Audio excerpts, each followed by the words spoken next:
로마서 10장 11절부터입니다. 성경이 이르되 누구든지 그를 믿는 자는 부끄러움을 당하지 아니하리라 하니 유대인이나 헬라인이나 차별이 없습니다.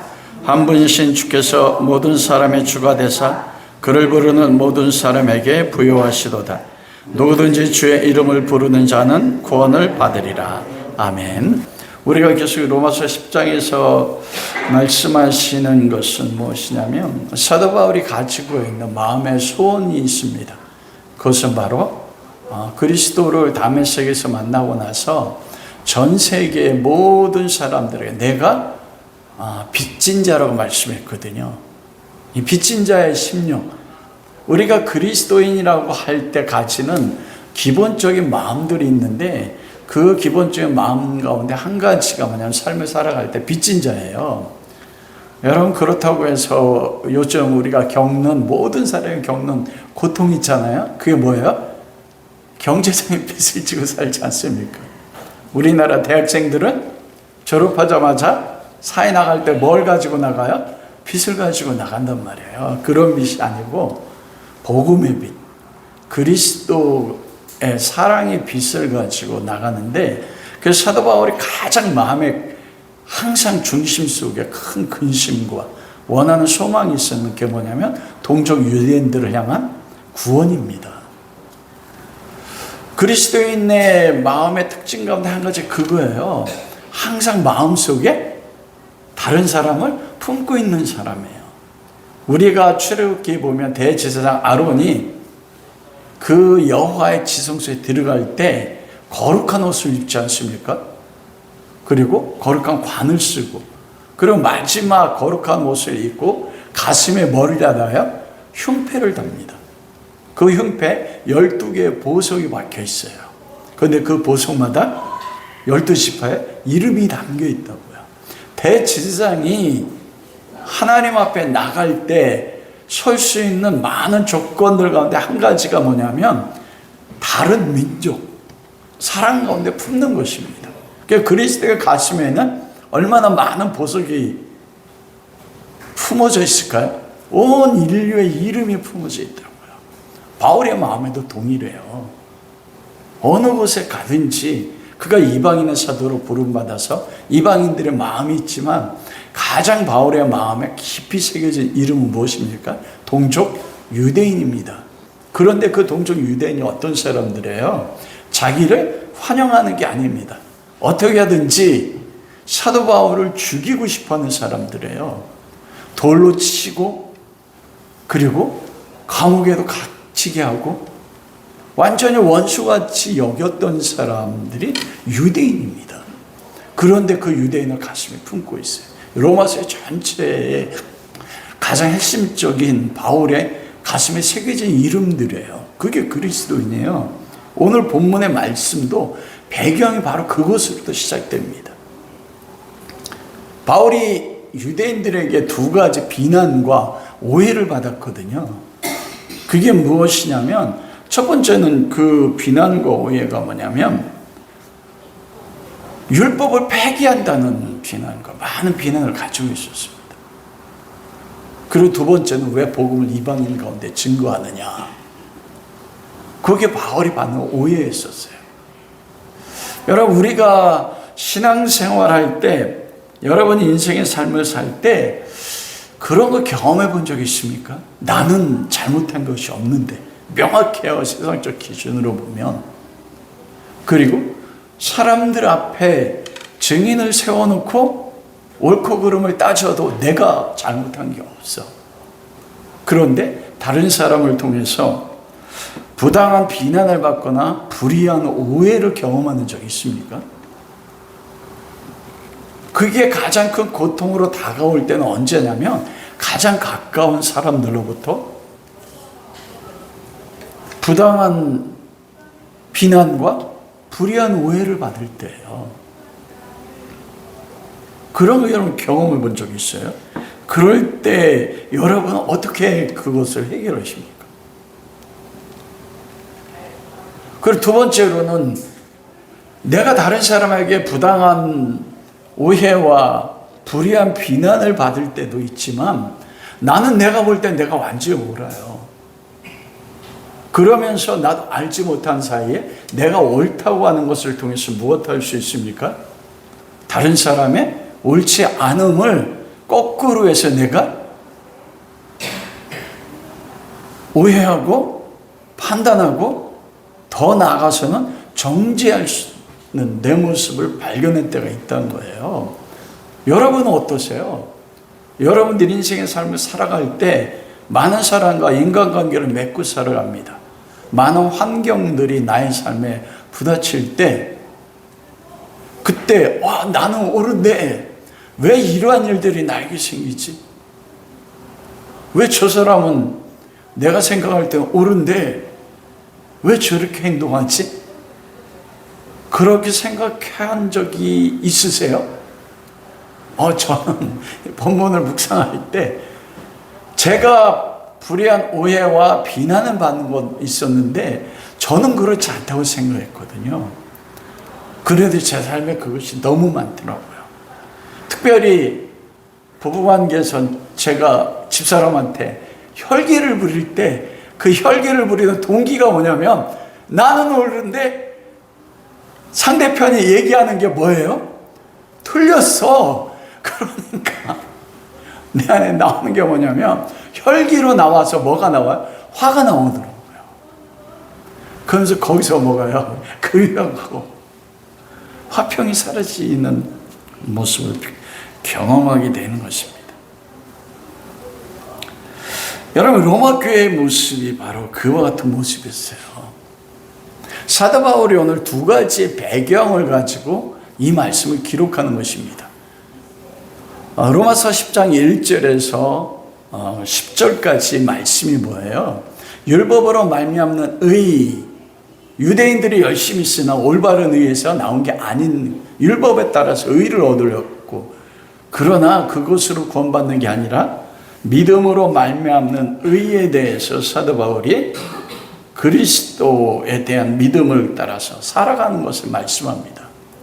그리고 9절에서 10절을 마지막 결론 맺기를 내가 바로 내 입으로 예수를 주로 시인하고 하나님 그를 죽은 자 가운데 살리신 것을 믿으면 구원을 받으리라. 이게 믿음의 가장 핵심적인 내용이지 않습니까? 우리가 믿는 믿음의 내용이에요. 우리가 예수님 믿는다고 할 때 이 두 가지의 가장 핵심적인 걸 믿는 거예요. 그리고 마음으로 믿어 입으로 시인할 때 구원이 완성되고 성취된다 말씀합니다. 그러면 딱 비난이 들어오는 게 뭐냐면 바울아 그건 네 말이잖아. 우리가 다른 사람한테 불의한 비난을 받을 때요, 옳지 않은 일을 경험했을 때 우리가 어떻게 판단하고 행동할 것인가요? 여기에 사도 바울을 통한 하나님의 지혜가 나타납니다. 오늘 본문 말씀에서 바울이 이 썼던 두 가지 배경이 첫 번째 유대인들을 향한 거예요. 제가 말씀드렸지만 유대인들에게 사도 바울 가는 곳마다 비난을 받고 핍박을 받았어요. 그리고 사도 바울을 죽이기로 결정한 사람들이 수십 명씩 결의한 사람들이 있었다고요. 언제나 바울은 그럼에도 복음을 전할 때 회당에서 먼저 전했습니다. 여러분 상상해 보십시오. 바울이 죽으면 우리가 사도행전에 보면 먹지도 않고 마시지도 않고 결의한 사람들이 있었어요. 그들을 끝까지 사도 바울이 어딜 가는지 쫓아다녔을 거 아닙니까? 결사대 아닙니까? 결사대 가운데 가장 무서운 게 성전이에요. 거룩한 전쟁하는. 우리가 중동전쟁이 힘든 게 뭐냐면 바로 성전 개념 때문입니다. 미국을 대적하고 외세를 대적하는 게 뭐예요? 알라를 위한 거룩한 전쟁이거든요. 그리고 그 성전을 위해서 내가 폭탄을 가지고 자살하면 그게 알라가 있는 천국을 가는 조건이 된단 말이에요. 그 이들에게는 이게 여호와의 이름을, 하나님의 거룩을 지키는 거룩한 전쟁이기 때문에 어떻게 하든지 바울을 죽이려고 했어요. 그런 환경 가운데서 사도 바울이요, 어느 도시에 도착할 때마다 어디에 먼저 갑니까? 회당에 갑니다. 회당에 간다는 게 어떤 의미인지 상상이 되세요? 목숨을 걸고 죽음을 각오하고 그들이 가는 거예요. 그 가슴에 뭘 품어요? 그리스도의 사랑입니다. 여러분, 그게 우리가 결론으로 주의 이름을 부르는 게, 우리가 단순하게 주여 내 마음을 담아서 주님의 이름을 부르는 것도 주의 이름을 부르는 거지만, 주의 이름을 부르면 궁극적으로 행함으로 나타난 그 행함이에요. 나를 죽이려고 하는 사람을 향해서 죽음을 각오하고 그들에게 가서 복음을 전하는 거예요. 왜냐하면 옳지 않으니까. 내가 오라도 그들이 틀렸음에도 불구하고요. 바울이 겪었던 두 가지 말씀드린 것처럼, 네가 전하는 복음은 율법을 폐기한다는 거예요. 유대인들에게 율법은 생명과 같았습니다. 그러니까 사도 바울이 복음을 전할 때마다 이건 율법 폐기론자야. 그러니까 어때요? 죽여도 되는 겁니다. 그걸 가장 먼저 실천한 사람이 성경에 누구였어요? 사울 본인이었어요. 스데반이 예수 그리스도를 믿는 하나님의 백성들이 예수 그리스도의 복음을 증거하는 그 이유 때문에 바울이 어땠어요? 이건 율법을 폐하는 거야. 이건 이단이야. 죽여도 돼. 바울이 정말 절대적 확신을 가지고 스데반을 돌로 쳐 죽이는데 증인이 된 것입니다. 그런데 그런 곳에 가는 거예요. 그런 핍박을 겪으면서. 왜 이방인에게 복음을 전하는 거예요?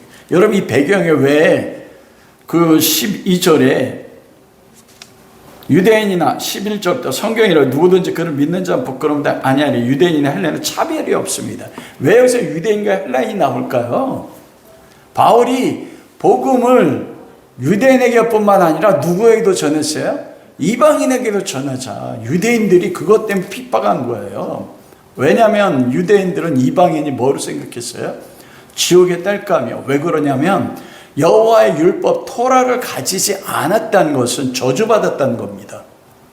하나님이 유일하게 아브라함을 선택해서 야곱을 통한 12지파를 이루고 시내산에서 하나님의 토라 율법을 줌으로써 언약함으로써 유일하게 전 세계 민족 가운데 누구만이 선택된 하나님의 백성이 된 거예요?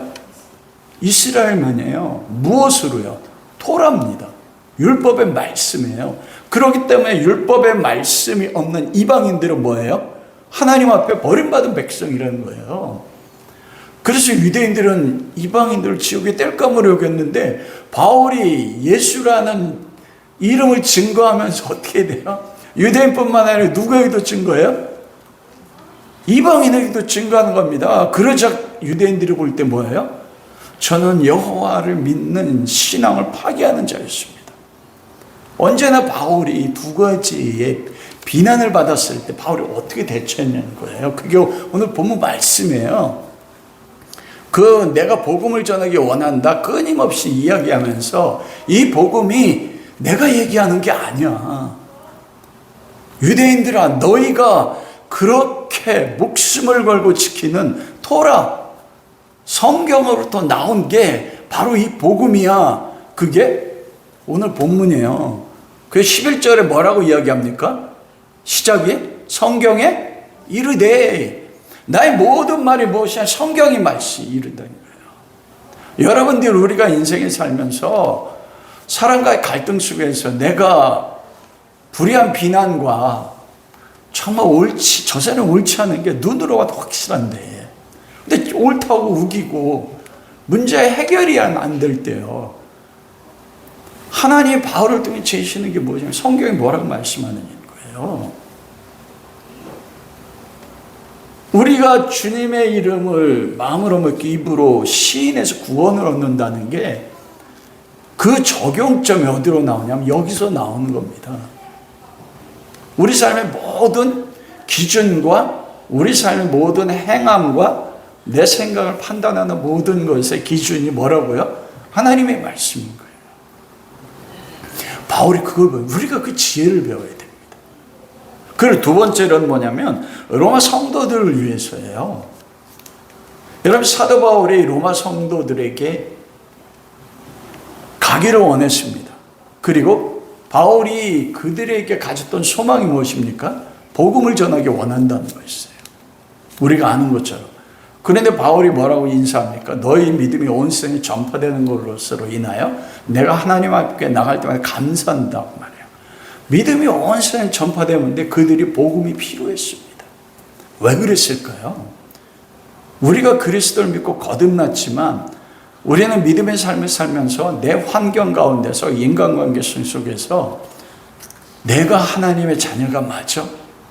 하나님이 정말 날 사랑하는 거 맞아? 이걸 경험할 때 너무 많습니다.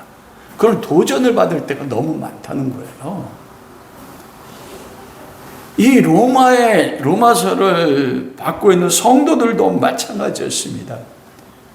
그들이 믿음이 온 세상에 전파됐었는데 클라우디오 황제에 의해서 유대 그리스도인이 추방되고 나서 네로 왕자가 등극하고 유대 그리스도인이 로마로 돌아왔었을 때부터 분지가 생기기 시작한 거예요. 갈등이. 이방인 그리스도인이 유대 그리스도인들 없이 어떻게 돼요?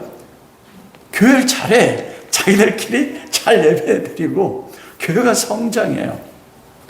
그때 유대 그리스도인들을 볼 때 뭐 어떻게 했습니까? 판단한 거예요. 잘못됐다고.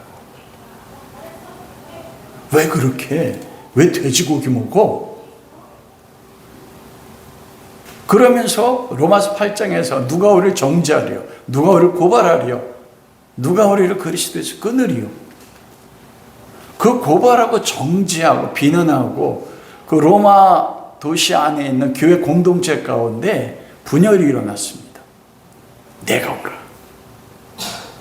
그러면서 그 옳음의 근거가 뭐냐면 다 자기들 기준이었어요. 유대 그리스도인들은 코셔푸드, 고기를 먹어도 어떻게 해야 됩니까? 피를 빼고 먹어야 돼요. 그리고 시장에서 산 고기는 먹지 않습니다. 왜냐하면 그 시대는 시장에서 파는 모든 고기는 성전에서 자기들 이방 신전에서 제사 드리고 나서 고기를 잡거든요. 그러면서 서로 비난하는 거예요. 비난할 때 그들이 그리스도의 사랑이 있지 않습니까? 심한 갈등을 겪으면서 그들이 겪었던 고통이 그것이에요. 우리가 하나님 자녀 맞죠?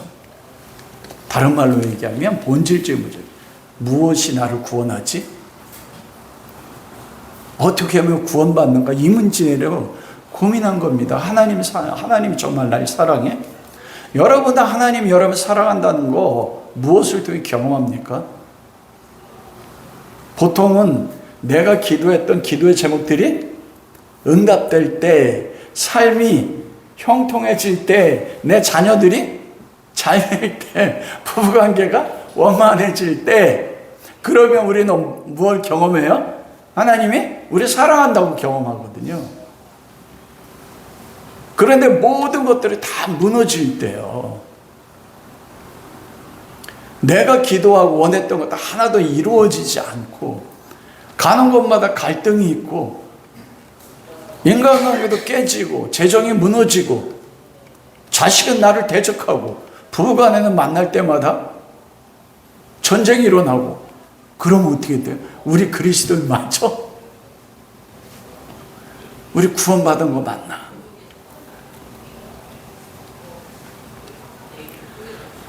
서로 간에 갈등이 있었어요. 그런 갈등. 그들이 근본적으로 흔들렸습니다. 그들이 구원받았는가? 그 바울이 로마서 10장을 다시 복음을 반복하는 것은 유대인들에게 뿐만 아니라 로마 그리스도인들에게 말씀하는 것입니다. 구원 얻는 것은 율법의 의로 말미암음이 아니다. 율법의 의가 뭐예요? 행함이거든요. 서로 용납하고 하나 되고 갈등이 없어지고. 믿음의 의는 뭐예요? 예수를 주로 시인하며 하나님이 그를 죽은 자 가운데 살리신 것을 믿으면 여기에 행함이라는 게 1절 나오지 않습니다, 여러분. 이 말씀을요, 예수를 모르는 사람들이 바울이 말씀한 게 아니에요. 우리가 실수하는 게, 신앙생활 가운데 실수하는 게 뭐냐면 우리 삶의 모든 게 무너져서 모든 소망이 끊어졌다고 여길 때 우리는 그 해결책을 어디서 찾습니까? 내 행함을 바꾸는 곳을 찾아요. 나중에 결론은 맞습니다. 행함을 바꿔야 돼요. 그러나 그거 전에 뭐라고 말씀해요? 오늘 본문에서도 말하는 것처럼 성경을 통해서 누구 11절에서도 그러잖아요. 누구든지 그를 믿는 자는 부끄러움을 당하지 않으리라. 너네 주의 이름을 부른 자는 구원. 이 구원이 무엇입니까? 이 사람들이 이미 로마 성도 구원 받았잖아요. 그런데 왜 또 구원을 받는데 이게 이방인이나 믿지 않은 유대 그리스도인들에게는 예수를 믿고 거듭난 구원일 수 있습니다. 그러니까 이 서신을 받는 사람들은 누굽니까? 로마 그리스도인들이에요. 그럼 여기는 뭐예요? 이들은 구원받은 자예요. 그 여기서 말씀한 구원의 한 영역은 무엇입니까? 부부간의 관계 깨어졌을 때, 공동체가 깨어졌을 때, 내 삶에 감당할 수 없는 문제들을 경험할 때 내가 이 일을 해야 되는데 할 수 있는 힘이 없어요. 내 힘으로는 이 교회 간에 깨어진 갈등이나 이걸 해결할 능력이 없어. 그럴 때 주신 말씀이거든요. 그 구원, 예수를 믿어 죄로부터 구원받는 것뿐만 아니라 우리가 하나님 나라 갈 때까지 살아가는 삶 속에서 겪는 모든 삶의 환난으로부터, 오해로부터, 비난으로부터, 절망으로부터 구원받는 게 내 행함을 바꾸기 전에 이 일을 먼저 얘기한다는 거예요. 여러분, 그게 순서입니다. 언제나 어디로 돌아가요? 성경 말씀입니다. 사도 바울이 바로 하나님 말씀을 인용해서 증언하고 있고 증거하고 있고 그들을 진리 가운데 인도하고 있습니다. 우리가 배워야 되는 구원의 큰 경험할 수 있는 방법을 하나님 말씀하시는 거예요. 그래서 사도 바울이 성경을 인용하는 첫 번째가 무엇입니까? 누구든지 그를 믿는 자는 부끄러움이 당하지 아니라 믿는 자에게는 한 심판이 받지 않는다는 것입니다. 여러분, 여기서 누구든지 그는 누구예요? 예수 그리스도지 않습니까? 여호와라는 거예요. 이 부끄러움이 70인역 헬라어로 보면 이사야서 28장 16절 말씀이거든요. 이사야서 28장 16절 말씀에 보면 그 말씀이 무엇이냐면 하나님께서 시온에 한 돌을 세우셨어요. 그 시온에 세운 내가 시온에 한 돌을 세우리라고 말씀하는데 그 돌이 무엇입니까? 이사야서 18장 16절 찾아보겠습니다. 여러분 한번 찾아보세요. 이사야서 28장 16절. 바울이 성경 말씀을 가지고 적용해요. 내 가치관이 아닙니다, 여러분. 내가 옳다고 하는 생각. 다 같이 읽겠습니다. 그러므로 주 여호와께서 이같이 이르시되 보라 내가 한 돌을 시온에 두어 기초를 삼았노니 곧 시험한 돌이여 귀하고 견고한 기초돌이라 그것을 믿는 이는 다급하게 되지 아니하리로다. 예전에는 이걸 급절이라고 되어 있거든요. 이 부끄러움, 다급하게 된다는 게 원어로 보면 끊어지지 않는다는 뜻이에요. 무엇을 통해서요? 그가 누구로 표현됐냐면 여호와 하나님께서 시온에 둔 돌, 그 돌이 어떤 돌입니까? 시험한 돌이요. 이게 뭐냐면 하나님이 연단한 돌이에요. 하나님께서 예수 그리스도를 연단하셨대, 시험하셨대. 그런데 그 시험을 어떻게 했습니까? 이기신 돌입니다. 그리스도는 우리와 같은 사람으로되 우리를 체휼하신 하나님이시니 왜요? 그는 우리와 같은 사람이셔서 모든 시험을 겪고 이기셨어요. 마지막 시험을 어디서 이기셨습니까? 십자가에서 통과하셨습니다. 그래서 거기에 보면 귀하고 견고한 돌이라 보배로운 돌이라 하잖아요. 우리 찬양했잖아요. 보배로운 예수라고. 거기서 나온 거예요. 왜 보배입니까? 예수 그리스도가 여호와니까 보배예요. 우리 삶의 모든 것에 기초가 된다 말하지 않습니까? 에베소서 2장 20절에서도 우리가 보면 선지자와 사도들 위에 터로 예수 그리스도를 세웠다고 해요. 기초돌로 세웠다고 하지 않습니까? 여러분 한번 성경 찾아보세요. 찾아봐야 될 이유가 있어. 에베소서 2장 20절.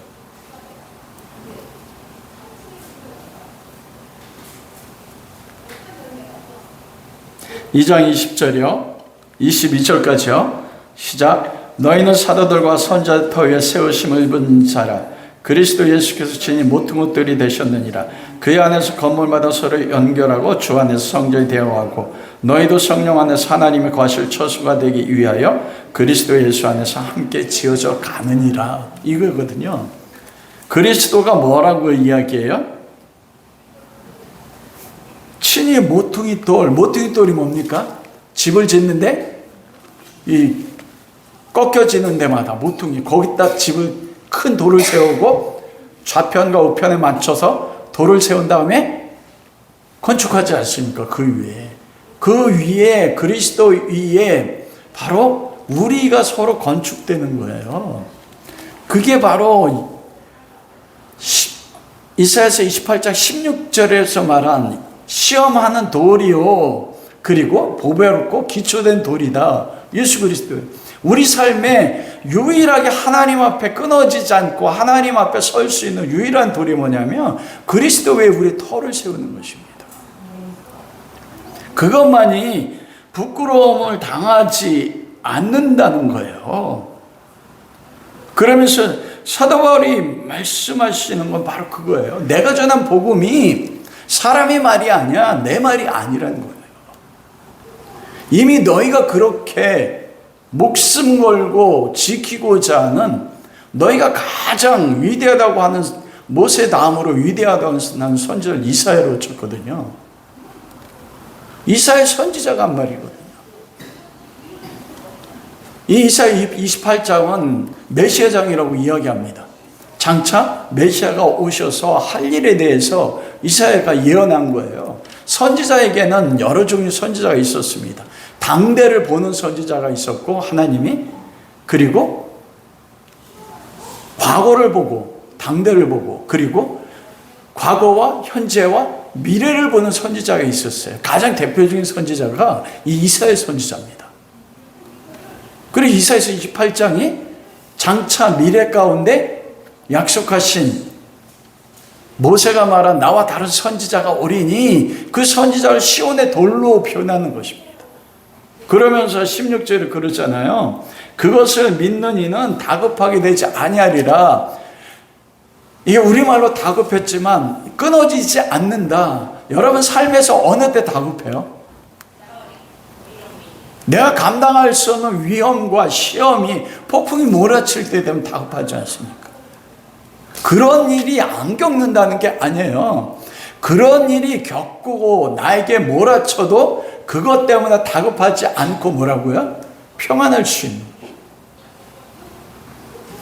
내 삶에 어떤 문제가 있어도. 그런데 그렇게 할 수 있는, 우리가 부끄러움을 당하지 않는 유일한 이유가 무엇입니까? 바로 예수 그리스도께서 시험을 받으셨어요. 시험을 이기신 것입니다. 우리를 위해서 우리가 받을 죄에 대한 심판을 십자가에서 담당해 주셨어요. 그것뿐만 아니고 예수님께서 육체로 오시고 30년 동안 부모를 섬기고 3년의 공생하면서 인간이 겪을 수 있는 모든 걸 다 경험한 겁니다, 여러분. 요즘 가장 고통되는 게 신분의 차이잖아요. 대한민국 민주국가지만 계급이 있습니까, 없습니까? 계급이 있습니다, 여러분. 그 계급이 뭐로 나눠져요? 첫 번째는 돈이고 지위로 나눠져. 혈족, 그 다음에 학벌. 이걸로 여러분 대한민국 계급사입니다, 여러분. 우리가 아무리 성공해도 들어가지 못할 계급들이 태어날 때부터 정해진다고요. 그런 것에서 헬조선이라고 이야기해요. 근데 예수님은 태어날 때부터 무엇을 태어났습니까? 마구간에 태어났어. 그리고 목수의 아들로 태어나서 30세 될 때까지 어떻게 했어요? 손에 못이 박히도록. 여러분, 예수님 손 그때 뭐 악수하면 예수님 손이 어땠을까요? 노동자의 손입니다. 근데 교회에는 노동자 좋아해요? 싫어해요? 제가 말을 안 할게요. 근데 예수님 그걸 다 겪으셨어요. 그리고 학벌을 따져봅시다. 예수님은 바리새인들 뭐라고 했어요? 예수님 말씀을 능력있게 자, 저는 본디 무식한 자로되 어떻게? 말씀을 전하느냐. 출신도요, 갈릴리는 이방 땅이라고 했어요. 너 갈릴리 이방 땅이요. 근데 갈릴리 출신들은 멸시했다고요. 나다나엘도 뭐라고 합니까? 나사렛 예수라고 하니까 어디 나사렛에서 그리스도가 날 수 있느냐? 그따위 날 수가 없다는 겁니다. 예수님은 혈연에서나 지연에서나 학연에서나 뭐 했어요? 완전하게 이건 은수저도 아니고 흑수저도 아니고 그 다음 흑수저 다음에 수저를 뭐라고 해요? 영원 집사님 요즘? 전 잘 모르는데 흑수저도 아닌 사람들. 제가 들은 거 뭐냐면 쌍디오스로 시작하는 수저라고 하더라고. 예? 예수님 그 모든 거 다 겪으셨어요. 우리가 겪을 수 있는 모든 슬픔, 가장 사랑하는 사람들로부터 배반을 겪었어요. 그리고 가야 되는 그 길을 홀로 갔습니다. 우리를 위해 십자가에 못 박혀 죽으신 것뿐만 아니고 그분 배우지 못했는데 누구보다 뛰어난 지식을 가지고 있었어요. 사람의 본성을 볼 줄 알았습니다.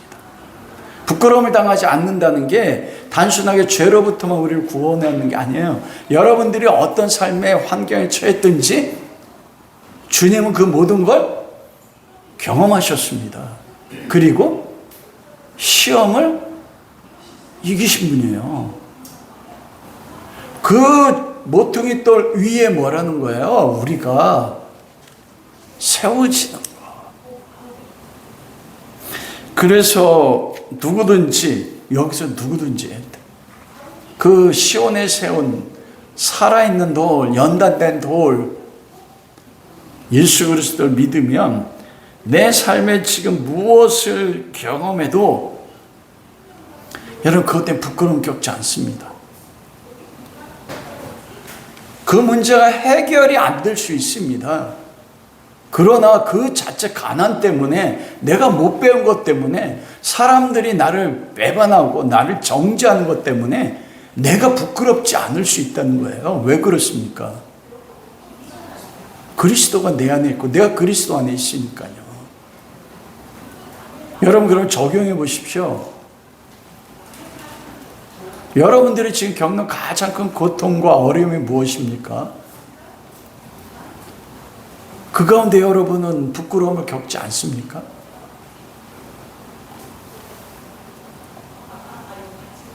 바울이 말하는 그거예요. 주의 이름을 부른다는 의미도.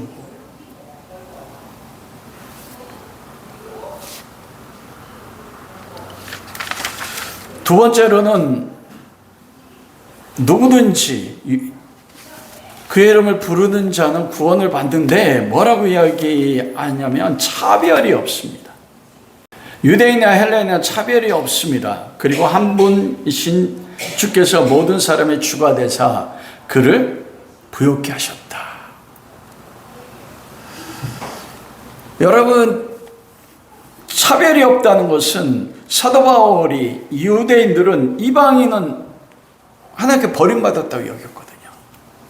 그리고 제가 요즘 제 자신에 대해서 겪는 문제에 그게 있어요. 제가 목사지 않습니까? 그러니까 목사로서 해야 될 기준들을 가지고 있어. 그 기준들을 완전히 행하지 못한다고 여길 때 제가 가지는 게 뭐냐면 내가 내 자신을 차별하느라고. 너 왜 그래? 그 차별하는 근거가 뭡니까? 행함이에요. 그런데 문제는 사도 바울이 지금 유대 그리스도인들로부터 차별받지 않습니까? 로마 교회가 어떻게 합니까? 유대 그리스도인과 이방인 그리스도인들이 서로 어떻게 해요? 유대 그리스도인들이 로마 그리스도인들이 자기들 말을 안 따라. 코시오프도 돼지고기 먹지 말라고 하는데도. 오늘날은 그 문제 안 되잖아요. 저 삼겹살 좋아하는데 누가 뭐라고. 와, 목사님 어떻게 성경에서 먹지 말라는 부정한 돼지고기 먹어요. 그런 사람 있어요, 없어요? 혹시 있는 거 아니에요? 그런데 유대 그리스도인들이요, 진짜 이방인 그리스도인과 하나 되지 못했지 않습니까? 그때 뭐라고 했어? 끊임없이 내가 권면하는 변하지 않아. 집사람이 저희 오고 당신 목이 진짜 즐기다고 얘기합니다. 그러면 딱 뭐예요? 그러면 그렇지, 이방인이.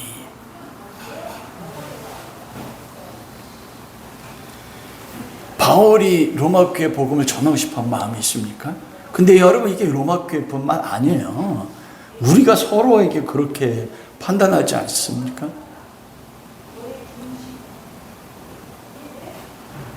왜? 내가 옳다고 여기니까요.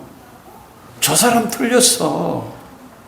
그러면 우리는 어떻게 하냐면 합법적으로 그 사람 차별합니다. 옳지 않다고 비난하거나.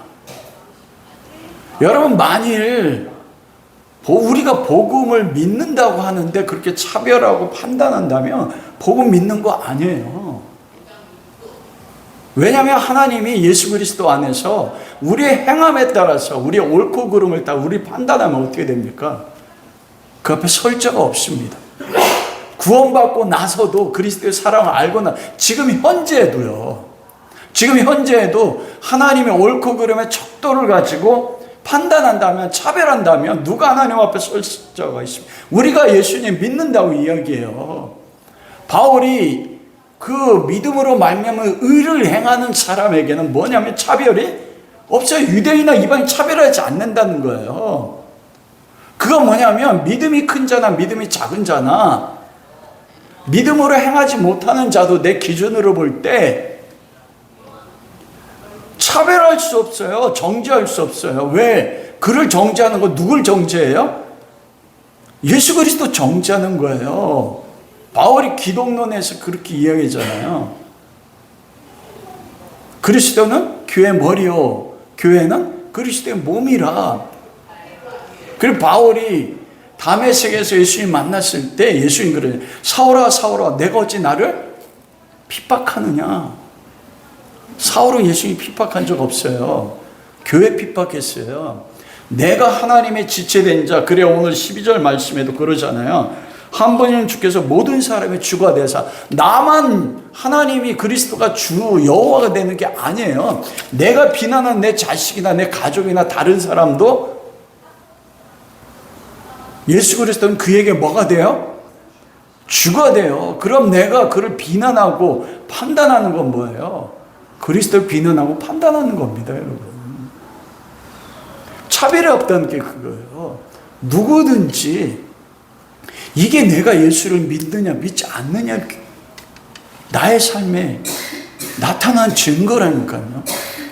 백날 교회에서 제가 목사로 설교하고 새벽 기도하고 헌금하고 봉사 죽도록 해도 사람을 더럽게 하는 게 뭐라고 했습니까? 입에서 나오는 거. 입에서 나오는 게 뭐예요? 그 사람 마음에서 나오는 거. 우리가 주님 믿습니다 하는데 나는 행함으로 뭐예요? 판단한다면 그 사람에게도 예수 그리스도는 여호와가 되고 주님이 되세요.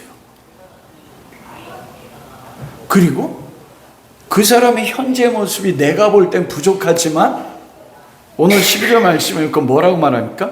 그를 부르는 모든 사람에게 여호와는 부요하시대요. 나에게만 부요한 게 아니고 나에게만 완전하고 나에게만 모든 축복의 근원이 아니라 그 사람이 지금 부족해 보여도 잘못돼 보여도 예수 그리스도는 그 사람에게 부여고 기업입니다. 그를 주가 돼서 그를 이끌어가고, 우리가 히브리서에서 6장에서 그랬잖아요. 이미 하나님이 성도를 섬긴 것과 그리고 섬기실 걸 잊지 마라. 그 모습이 내 기준으로 볼 땐 잘못됐지만 하나님이 이미 섬긴 자고 지금도 그를 섬겨서 어디로 이끌어갈 거예요? 대장인 그리스도 이끌어간단 말입니다. 그 관점이면 내가 판단할 수 있습니까? 내가 옳다고. 이 로마 교회가 문제가 그거 있어요. 유대인들이 그거 있어요. 자기들이 율법을 가지고 우리는 옳아, 바울은 틀렸어. 근데 바울은 뭐래요? 하나님 안에 차별이 없습니다. 그게 복음이라는 거예요.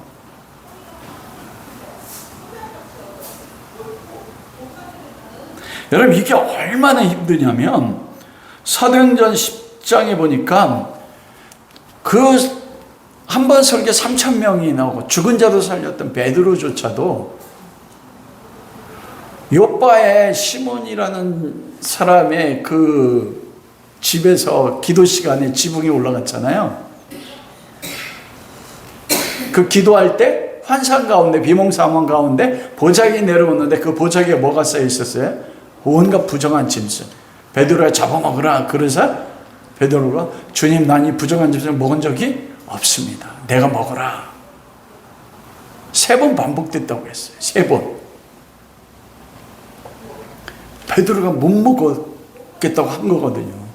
그리고 그때 고넬료 가정에 보낸 사람이 온 겁니다. 요바로. 이방인 로마 백부장이요.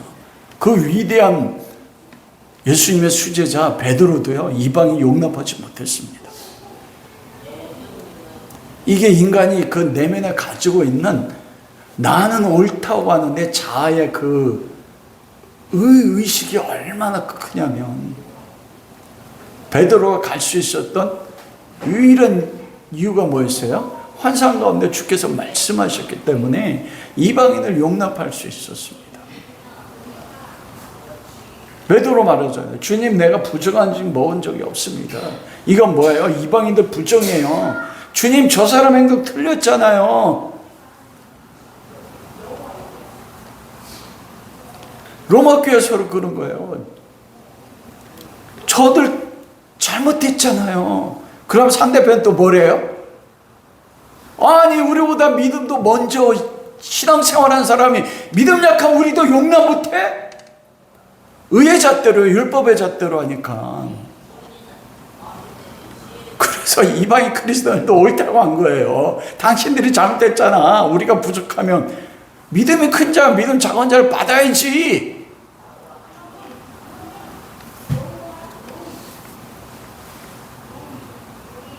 여러분, 적용해 보십시오. 여러분은 여러분 가운데서 혹시 여러분의 의의 기준으로 다른 사람 판단하는 적 없습니까?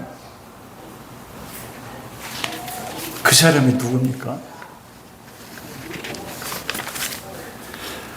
세 번째로는 주의 이름을 부르는 자는 구원을 받습니다.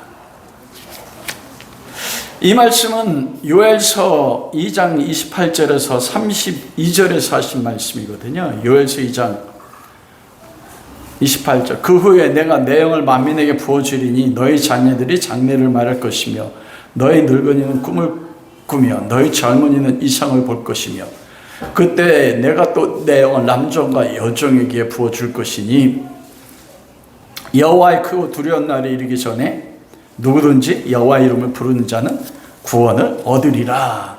이게 요엘에게 주신 말씀을, 이 말씀을 하는 거예요. 바울이 누구든지 너희가 예수를 주로 시인하고 그를 죽은 자 가운데 살리신 것을 믿으면, 그리고 마음으로 믿고 입으로 시인해서 주의 이름을 부르면 구원을 받는다. 딱 이렇게 말씀하는 거죠. 구원의 확증이 뭐로 결정돼요? 입으로 부르는 거예요. 주의 이름을 부른다는 게, 우리가 다른 성경에 보면 주여 주여 하는 자마다 천국 가는 게 아니라, 구원받는 게 아니라고 했잖아요. 요게 부르는 게 다른 것입니다. 여러분, 주의 이름을 부르기 전에 뭐 붙어 있습니까? 9절에서 10절에. 9절은 도치를 시킨 거예요. 10절의 말씀. 원래는 순서가 뭐가 맞냐면 10절이 맞습니다. 로마 10장 10절. 먼저 마음으로 믿는 게 있어야만 그 다음에 뭐가 나와요? 입으로 시인하는 거예요. 그런데 사도 바울은 로마 10장 9절에서 강조하기 위해서 도치, 거꾸로 설정한 거예요. 입으로부터 나오는 거, 행함의 결과, 마음의 결과. 그래서 주의 이름을 부르기 전에, 입술로 부르기 전에 뭐 붙어 있다는 겁니까? 마음입니다. 마음이 무엇입니까? 이게 헬라의 원어에 보면 마음, 혼의 영역, 지적인 영역과 감정 영역과 의지적인 영역을 포함한 사람의 모든 생각과 판단하는 전인격을 말해요. 지식 영역, 감정 영역, 의지 영역만이 아니고 여기서 마음은 뭐냐면 그 사람의 인격 존재 자체입니다. 인격 존재 자체에서 그리스도를 믿는 거예요. 그런 마음으로 믿기 전에 그 마음에 뭐가 일어나요? 뭐가 일어나야지 믿어요. 믿기 전에 회개입니다. 메타노이아. 마음으로 믿는다고 할 때 믿으려면은 뭐냐면 복음은 항상 두 가지로 나타나잖아요. 여호와의 말씀을 통한 정죄, 불의함. 우리가 그래서 히브리서 4장에서도 여호와의 말씀 살아있고 운동력 있어 좌우의 날선과 같이 혼과 영과 관절과 골수와 사람의 마음의 생각과 뜻을 찔러 쪼개나니 이걸 쪼개서 내가 어떤지를 깨닫고 그리고 그건 지적 영역이에요. 깨닫는 건. 그래서 이 마음이 전인격적 영역입니다. 내가 말씀을 듣고 깨달아야 되잖아요. 깨닫는 건 뭐예요? 지적 영역이잖아요. 지식으로 깨달아 안다고요. 알고 그걸 내가 죄인이구나 경험한 감정적 영역입니다. 그리고 뉘우치는 거잖아요. 여러분, 뉘우침이 회개 자체는 아닙니다. 우리가 하는 것처럼 뉘우쳤지만 구원받지 못한 자가 있었어요. 누구예요? 예수님의 12제자 가룟 유다요. 내가 불의한 자를 팔았다. 뉘우치고 은 35 어떻게 했어요? 대제사장들을 던지자. 네 값은 네가 받으라고 그랬잖아요. 뉘우쳤는데 그리스도에게 돌아가지 않았습니다. 마음으로 믿는다는 것은 말씀을 통해서 내가 죄가 무엇인지 깨닫고 그걸 뉘우치고 그 다음에 메타노이아 전 인격을 통하여 그리스도의 존재를 받아들이는 거예요. 즉 그리스도 위에 나를 세우는 게 이게 메타노이아입니다. 그게 마음으로 믿는 거예요. 그때 나오는 게 뭐냐면 형제들아 내가 어찌할꼬. 사도 바울이 로마서 2장에서 그리스도의 복음을 증거한 3천 명이 어떻게 했습니까? 우리가 어찌해야 될꼬. 내 죄를 깨닫고요. 그리스도가 정말 나의 죄 때문에 죽었네 경험하고 나서 우리가 어찌할꼬 마음이 바뀌는 자리까지 나가는 것입니다. 그리고 무엇에 대한 갈망이 생겨요? 그리스도에 대한 갈망. 사도 바울 로마서 7장 24절 오라 난 곤고한 자로다. 이 사망의 몸에서 누가 나를 건져내랴. 그 자리까지 간 거예요. 마음이 자체가. 그게 마음으로 믿어요. 그리고 나서 그리스도에게 돌이키는 방향을 바꾼 이게 메타노이아입니다. 그게 마음으로 믿는 거예요. 그걸 가장 잘 표현한 게 어디냐면 누가복음 21장에 한 사람에게 두 아들이 있었지 않습니까? 그가 첫째 아들에게 맏아들에게 오늘 포도원에 가서 일하라 그러자 이 첫째가 어떻게 했어요? 예, 제가 포도원 가겠습니다 하고 가지 않았어. 둘째 아들에게 너 포도원에 가 일 좀 해주지 않을래? 그래 둘째가 어때? 싫어요. 나 포도원에 가지 않을 거예요. 그리고 둘째 아들이 어떻게 합니까? 못한다고 했는데 뉘우쳐 돌아가. 이게 회개입니다. 내가 아버지 말에 불순종하는 게 옳아? 틀렸다는 것을 알고 뉘우친 거예요, 마음으로. 그리고 돌이켰습니다. 돌이켜서 포도원에 갔습니다. 그리스도에게 간 게 이게 마음으로 믿어요. 그때 여러분 내 삶이 구원에 필요한 환경 가운데 있을 때 그 사도행전 2장에 3점이 외친 것, 선생님 우리가 어떻게 해야 됩니까? 사도 바울이 빌립보 감옥에서 바울과 실라가 하나님을 찬미하고 기도할 때 옥문이 지진이 나고 옥문이 열렸을 때 옥문이 열린 건 간수장이 자기를 하려고 하자. 우리가 다 여기 있다. 그때 간수가 두려워서 그러잖아요. 선생님 우리가 어떻게 구원을 받을 수 있습니까? 이게 부르짖는 겁니다. 내가 할 수 없어요. 주님 아니면 아무것도 할 수 없다는 그 부르짖음에는 뭐가 담겨 있습니까? 그 전인격이 담겨 있는 겁니다. 마태복음 7장에 주여 주여 하는 자마다 천국 가는 게 아니라 거기에는 그 인격이 담겨 있지 않아요. 마태복음 7장에 나오는 구원받지 못한 자, 불법을 행하는 자들이 누구였습니까? 주의 이름으로 선지자 노릇하고 능력 행하고 병을 고치고 귀신 쫓아냈던 사람들이에요. 근데 불법이래요. 그게 뭐냐면 마음으로 믿지 않았다는 거예요. 즉 전 인격으로 그리스도를 믿지 않고 받아들이지 않았음에도 두려운 거 뭐냐면 그리스도의 이름으로 능력이 나타났어요.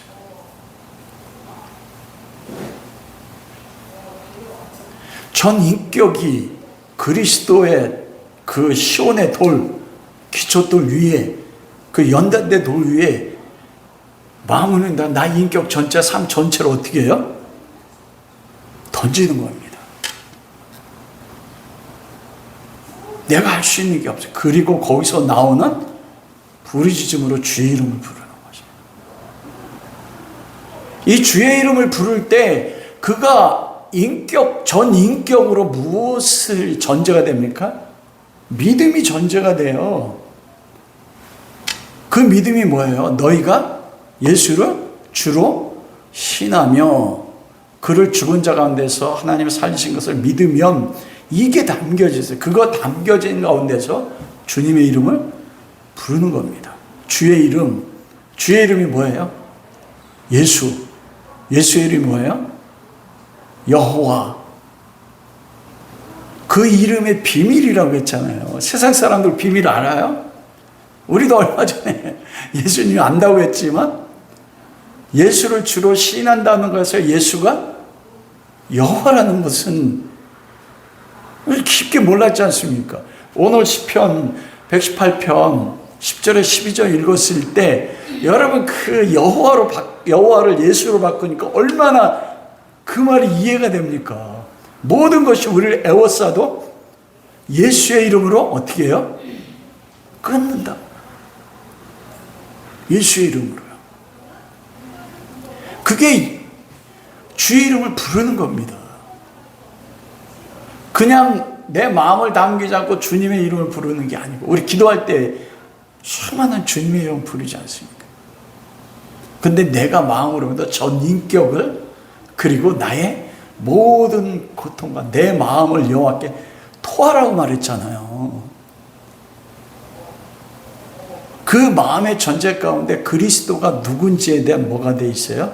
믿음의 전제가 돼 있고 믿으니까 내 삶에 겪는 모든 문제, 고통, 벌같이 애워싸는 원수들이 일어나고 다른 날에 일어나는 그 폭풍의 환경, 내가 오해받는 모든 것들 속에 그 모든 걸 누구에게 던져요? 예수 그리스도 이름에게 부르면서 던지는 것입니다.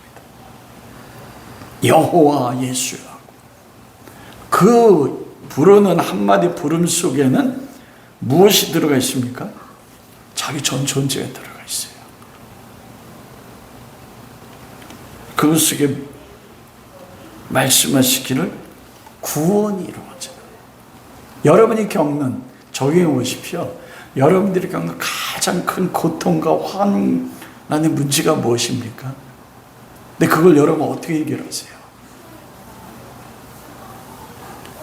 저 사람이 잘못됐는데 저 사람이 바뀌면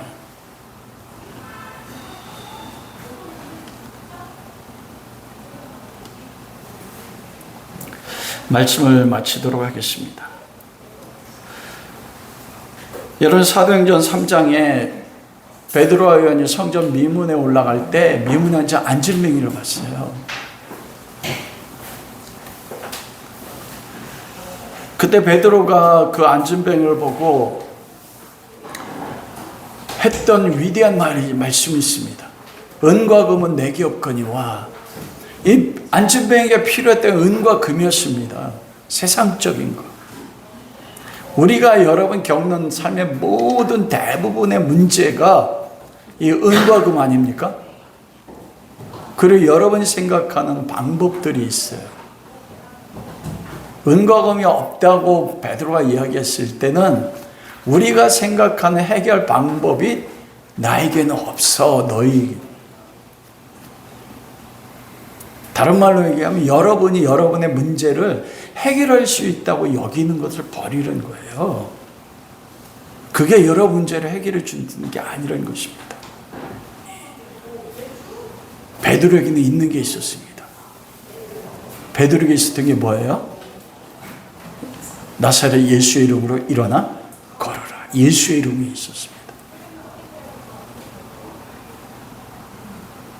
여러분, 아버지 하나님께서 우리가 예수 그리스도를 믿을 때 우리에게 주신 성령을 통해서 우리에게 주신 게 예수 그리스도의 이름입니다.